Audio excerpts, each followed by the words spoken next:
What's up guys, TK here with Collector's Impact, and today we're going to be hunting for Deadpool rookie cards.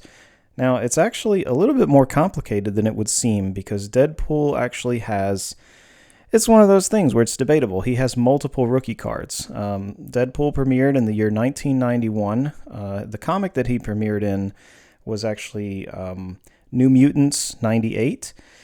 And that was like the February issue of New Mutants in 1991. So that's where he premiered. And then right after that, they released this expansion here.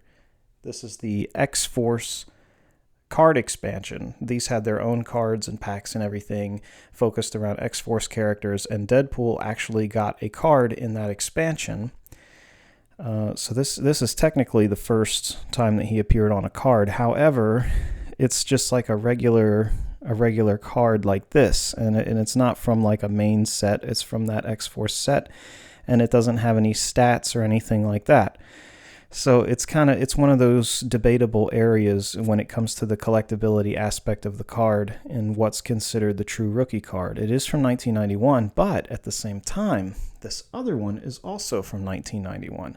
And this card is currently viewed by the majority of collectors as the official rookie card because it's by Impel, it has his actual stats, and it's a lot harder to obtain as well than this card. These were available in packs, whereas this card was only available as an insert in these comic books. But before we jump into it in more detail, I just got to do the YouTube lingo and say if you like this type of content, definitely give the video a like. It really helps the channel and the algorithms and that kind of stuff. And if you want to see more content like this in the near future from Collector's Impact, definitely subscribe to the channel. Would love to see you on the subscriber list. All right, so I appreciate your time for that little PSA, but back to the video. So let's see. So I'm just going to jump into this and show you a bit in a bit more detail what the deal is with these cards.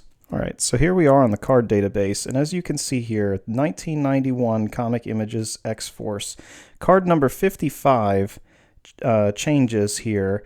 This is the actual cover for New Mutants 98, and that had Deadpool, but it's not his official card. And this one here, the Assassin card, card number 59, it mentions him on the back, but again, it's not actually titled Deadpool. So I would not consider those rookies. A lot of collectors would not consider those rookies. This one, however, right here, the blue one, Deadpool, card number 60, is the most debatable. It is definitely, he is featured on the card, but it doesn't have any stats, as you can see.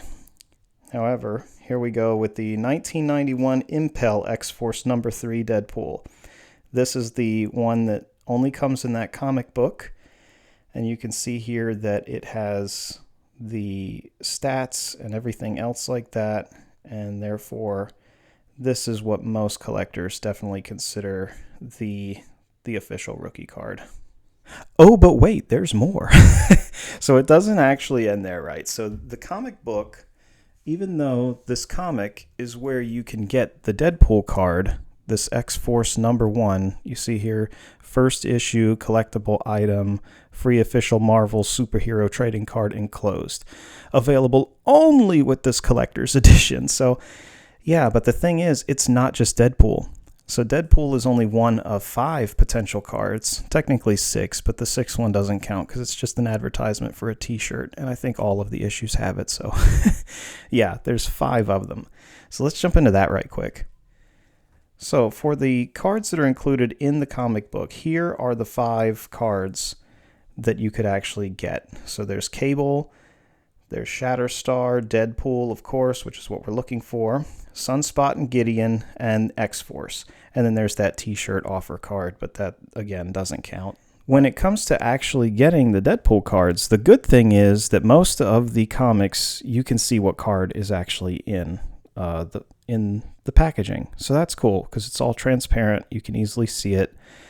So I went and hunted down 6 copies of this comic book, still factory sealed, all with the Deadpool cards, which, as you can imagine, is actually not that easy of a task to do. It took a hot minute, and it took a lot of bidding, and it took a lot of, being creative and trying to really hunt these things down on eBay and everything and looking for unique times and listings and prices. And so I tried to do the best that I could with it. But yeah, so anyway, I ended up getting 6 of these. They're all factory sealed, and I'm going to go ahead and open them all today, sleeve them up, put them in their little grading sleeves, and we'll go ahead and look at everything right quick and see if any stand out immediately as potential really good candidates for grading, or if we've got some duds, and we'll go ahead and discuss that a bit too. So let's go ahead and open these. I'm going to go into warp speed now and go ahead and crack these, sleeve them up, and do all that fun stuff. So check this out.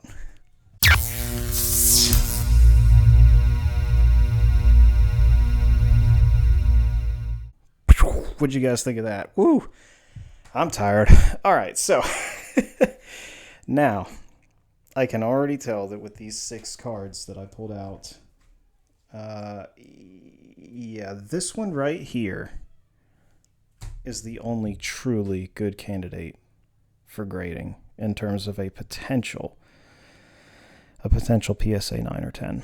I'm going to have to look it over again pretty closely, of course, but I mean, the alignment, I guess, obviously is not perfect with if this counts, right? So it doesn't have a clear border distinction on the card, but this side right here is a lot smaller than that side on the back. This side, of course, on the front.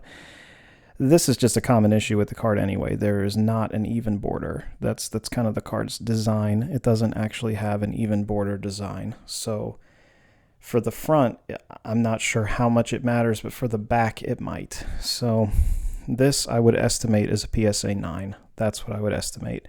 I don't see any notable damage on it at all. It does seem very mint condition. These cards, however, especially these 3, all have pretty bad defects on them.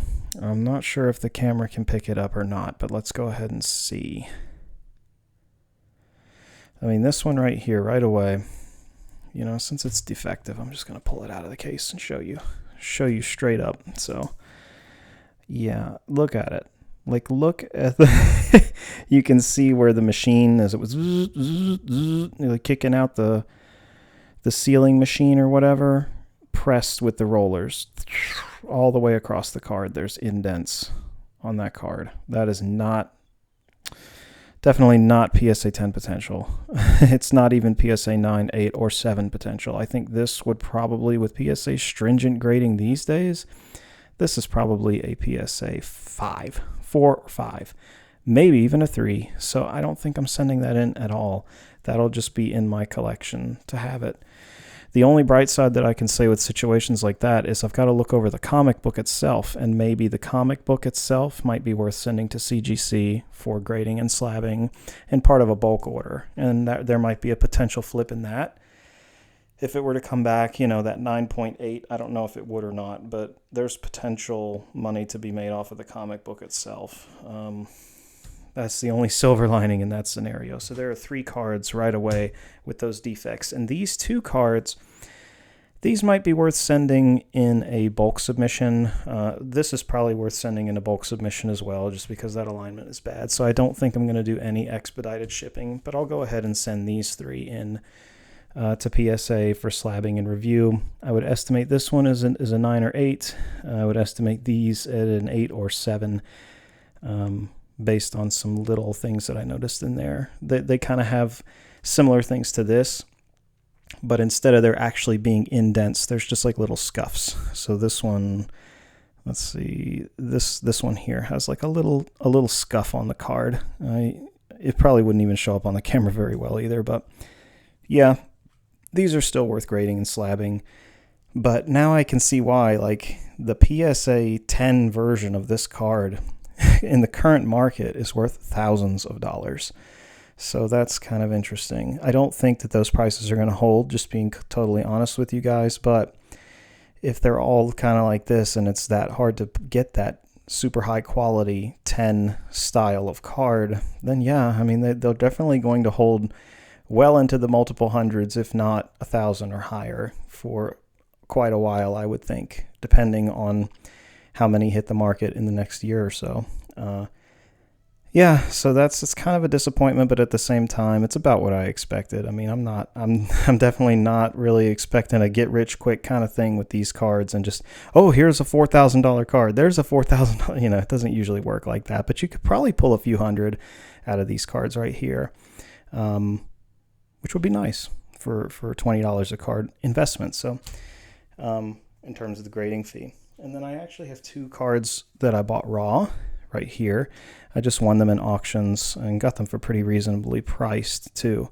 And these are actually both decent. They don't have any major issues. I don't think that they're PSA 10s, just for the similar reasons in terms of alignment and maybe small scuffing and stuff like that, but they don't have any major blemishes. So they will also be submitted to PSA. So there's 5 of these that will be going, and I'll probably choose 5 counterparts from these that will be going. Now these particular ones, I got really lucky on a lot of these actually. I won a lot of them for like $5 a card, and then some of them I paid up to $20 a card.